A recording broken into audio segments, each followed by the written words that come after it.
CBC's Paul Hunter has been listening along with us. So I want to bring you in now, Paul. What did you make of what we heard from the president there? Look, it's not every day you witness somebody giving up the most powerful job in the world. And that's effectively what Joe Biden just did. Yes, he's still president, will be for another 6 months or so, but and we knew that this was happening, obviously, but as you say, it's the first time we've heard it from him. It's a remarkable moment in U.S. political history that he is doing this willingly, under pressure, obviously. The pressure has been building for some time, and he resisted it for some time. I think some would say he resisted it for too long, but nonetheless, he acquiesced. He heard them, I guess you could say. Ultimately, that speech was laced with commentary about putting country first, effectively, putting democracy over ambition, I think was one of his phrasings, personal ambition. The defense of democracy is more important than any title, he said early on. Made a reference to his age at one point, that it's time for new voices. Yes, younger voices, as he put it. Obviously didn't mention Donald Trump by name, but there was that comment toward the end that kings and dictators do not rule this country, the people rule.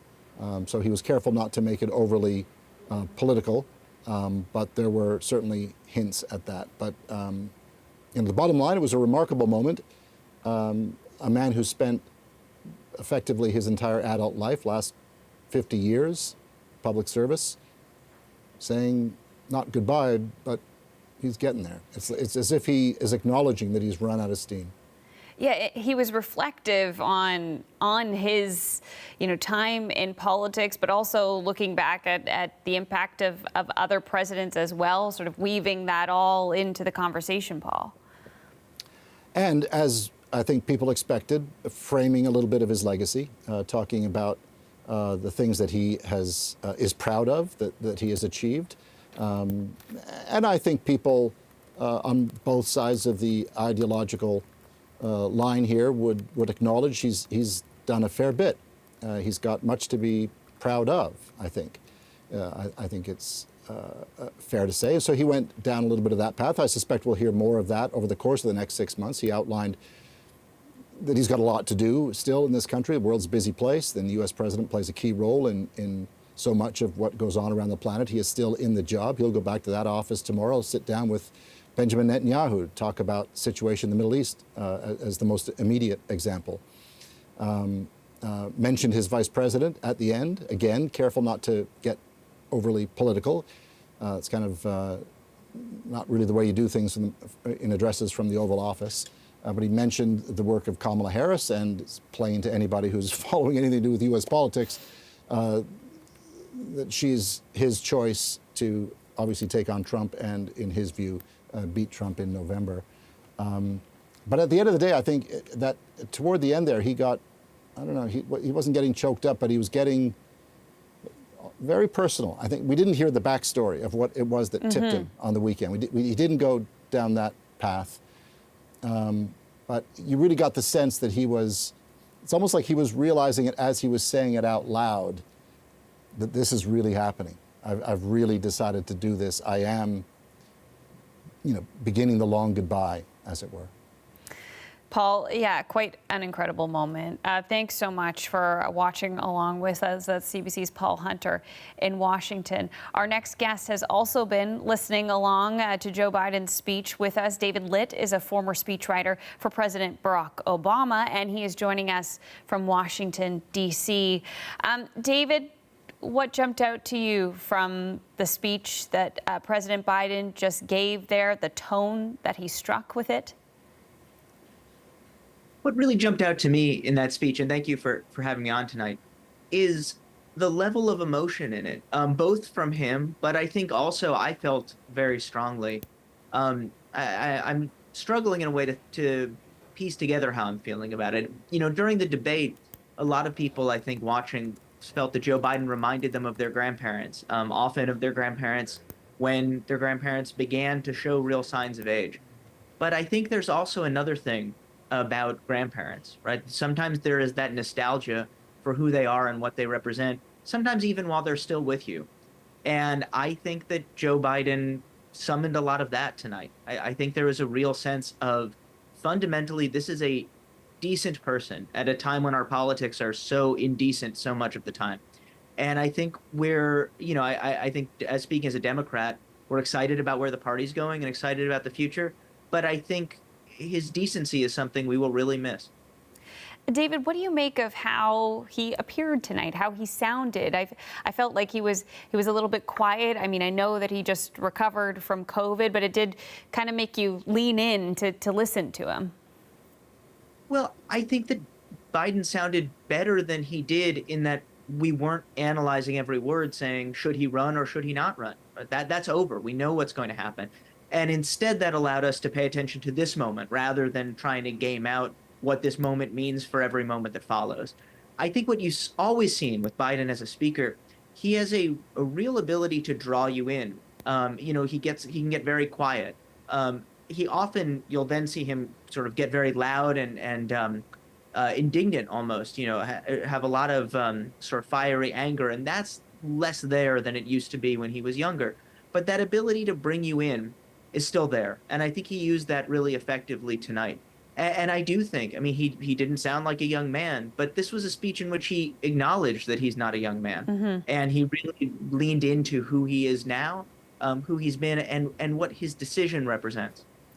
David, Paul was mentioning how, this wasn't the place to be making a campaign speech or, for Kamala Harris, say. But he did weave in the importance of passing the baton and passing it on to that next younger generation. What do you make of how he did that? Well, I think that we know what his decision was and we know why he made it. So I think it's important that he say that. American politics has reached a really dark place because when the president of the United States gets on TV and says, we don't want a dictator, that's now seen as a political statement because everyone knows that Donald Trump would like to be a dictator. Donald Trump has said so. When the president of the United States says this is, that we believe in decency in our politics, everyone says that's a political statement because Donald Trump is somebody who has bragged about assaulting women and been convicted of 34 felonies. That's just where we are as a country. So, that was not an implicit contrast with every Republican, certainly not with every Republican voter. But also, if Mitt Romney were running against Joe Biden, no one would say that was a real contrast with his opponent. It's only because his opponent is so indecent that feels like such a sharp contrast. And I do think, to go back to the age thing, because his opponent is 78 years old, older than Joe Biden was when he was elected president, I do think that contrast is implicit as well. It's just there. If you were to characterize what sort of a lasting image this speech would leave on people, I mean, he does have, yes, another half a year to go in the job as president. However, as we were just listening to Paul, this is sort of the start of his goodbye. How would you kind of describe that image that he might have painted tonight? Well, the word that jumps to mind to me is sunset. We talk sometimes about a presidential honeymoon when a new president comes into office, and presidents often have a sort of bump in approval after they leave office. We've never been in this situation, at least not in my lifetime, or I don't think in any American's lifetime, where a president has said, on one hand, they're stepping down, they're not running, but then on the other hand, there is a sort of very active campaign, and with a sense that the country is not in crisis, but going to move forward. And so I think that over the next 6 months, I think this sort of begins that sunset period. And I think a lot of Americans looking not at Biden as a candidate, but as a president who got us out, as he said, of COVID, who turned the page on Trump. I think a lot of Americans are going to reevaluate Joe Biden in the same way that they would normally for an ex-president. I think he's going to get a little bit of that sort of goodwill that would normally only come after leaving office, even though this wasn't a farewell address. Do you think there are any missed opportunities in this speech, David? Is there something that you didn't hear that you were listening for? Well, it's a good question. I'm sure, no speech can do everything. That is the great regret of every speechwriter, and I think every speaker, is that you always want every address to do every single thing. I'm sure there's more that could be said. I think that in this particular case, what President Biden didn't do, I think was particularly important. As you mentioned, he didn't attack his opponent by name. He didn't make this political about Vice President Harris. It wasn't about, sort of doing a campaign speech for her. So I think it was important that Americans are reminded that the president is the president of everybody, not just everyone who votes for him, but every American. And I think that image, right, the president at the Oval Office speaking to all of us, no matter what we believe, no matter who we voted for, I think that's really important right now. It is showing us, not just telling us, what democracy is all about. How important is the public relationship that Biden and Harris have, or that they are going to be, projecting to people over the next couple of months here? How important do you think that that's going to be for this handoff to Harris?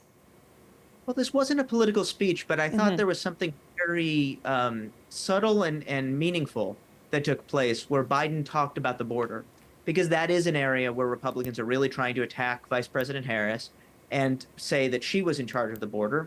And Biden can say, no, I was in charge of the border, and actually border crossings are down, and we tried to pass the toughest border law in history, and Trump was the one who blocked it. But he can take ownership of these issues that are tougher for Harris, and that leaves her free to run on the issues she wants to run on, like protecting democracy, protecting abortion rights.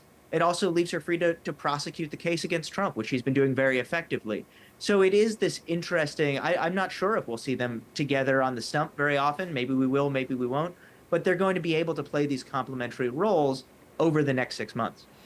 Okay, David, just a 10 or 15-minute speech there was from President Biden, but a lot in there. And we really appreciate your analysis on it. Thank you. Thanks for having me. That was David Litt, a former speechwriter for President Barack Obama. And we'll have